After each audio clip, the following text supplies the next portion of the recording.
All right, let's get close. Let's get close. Today, we're talking about our periods.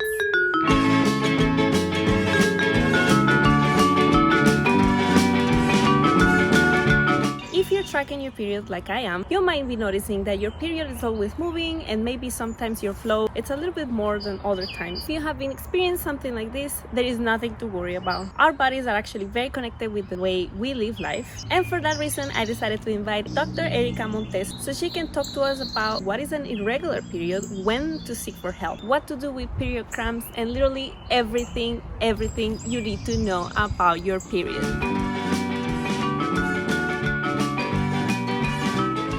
Hello, Dr. Erica. Thank you so much for taking the time today to speak with us. Yes, thank you so much, honey, for inviting me. I appreciate it. Before we start, so everybody can get to know you, what's your specialty? Where are you based at? And what do you do? Great, thank you. My name's 𝘂𝗵𝗺𝗃, and I am from Texas, but I practice outside of Phoenix. About 8 years now in private practice, and I specialize in OBGYN, or obstetrics and gynecology, so taking care of moms during pregnancy and also in female health. Awesome. I wanted to have you here as a guest in the blog because I receive a lot of questions around menstrual cycles and periods. Sure. Okay. And this is a big part of being a woman, and it could be a little bit confusing about what it is to have normal menstrual cycle, or maybe like how long does your period last. The first question I would like to ask you is, what does it mean to have a regular period? Yeah, so I mean, a lot of people talk about abnormalities, but I feel like you can't really know what's normal and abnormal until you kind of know what the normal is, relates to. So a typical menstrual cycle usually lasts about 28 plus or minus 7 days. The number of days of the flow would be about 4 plus or minus 2. So some women do have like only 2 days of bleeding, up to about 6 would be normal, but I know a lot of women bleed for about 7 days. So that's the typical textbook answer. Personally, mine is always between 29 and 33 days, and it's always kind of like moving. But will that be considered normal or okay? Yeah, so I mean, a lot of patients ask me, is it normal if I don't get my period like on the same day or calendar day? I would say maybe half actually do tend to kind of get it on the same calendar day, but the other half, or maybe even 60%, it can switch or vary during the month. But as long as your cycles are coming within that time frame that I mentioned, like I said, every 28 days plus or minus 7, I think that's fine. That's perfect. And what will be the top things that affect menstrual cycle? So definitely diet, which I know we're going to talk about a little bit later. That definitely has a lot to do with cycle. Also exercise, I have seen young women who exercise, super athletes, and they actually don't get a period because the hormones in their brain kind of shut down because their body's using their energy to keep them in tip-top shape. So that can happen. And also traveling can change your period. Even stress, like you mentioned, all those things basically become unbalanced. And so that's when I tend to see that. Well, good to know. Every month I see the changes. I'm like, what happened now? What's going on this month? And I'm like, oh yeah, I did change cities like twice this month. Yeah, exactly. And a lot of patients, when they're like, every time they're like, well, my period this month, when I see them, they're like, it was abnormal. And I'm like, hold on, did you go, to Japan or to a different country? And they're like, I did this, or I did that, or I went to a different time zone. And that actually, it kind of changes the hormones and chemicals in your brain. Wow. Yeah, good to know. And another question I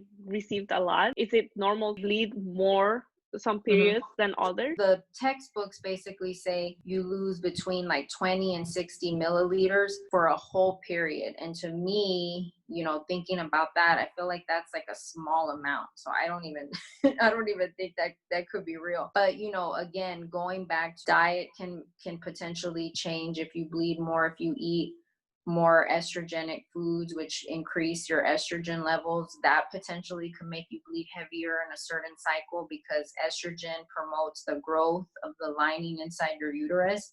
So the more that grows, the more that has to come out. So that can potentially make you have an increase in flow that month. Or, if you lose weight, you're eating a lot healthier, that will decrease the estrogen in your system, and that won't allow the lining to grow as much. We as women, we live in a little bit of a roller coaster all the time.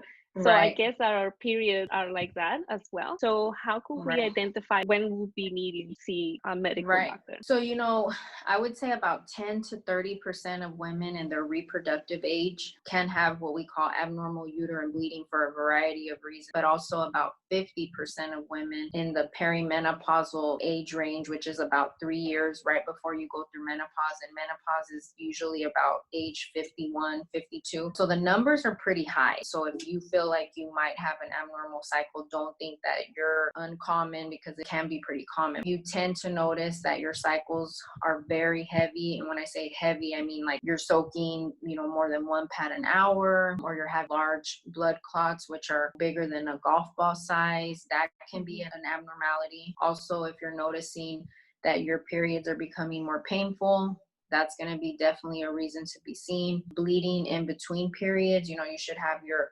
bleeding and then you kind of go through the couple weeks and then bleed again. But some women actually can bleed in between cycles, and that can be not something necessarily scary or risky, but that's still something that needs to be evaluated. And then also, if you are noticing bleeding with intercourse, and finally, of course, if you're not having a period, we definitely would want to see you for that. And you talk about cramps. Yeah. There's a lot of myths. Right. I think my mom always said like drink cinnamon or something like that. Like I don't know if that helps. Are there some stuff to kind of like lower the pain or other than medicine? Yeah, an anti-inflammatory. That of course will help because it blocks these certain hormones called prostaglandins, which cause cramps. But some studies have shown that Aleve or naproxen can help more than ibuprofen. So that's one thing.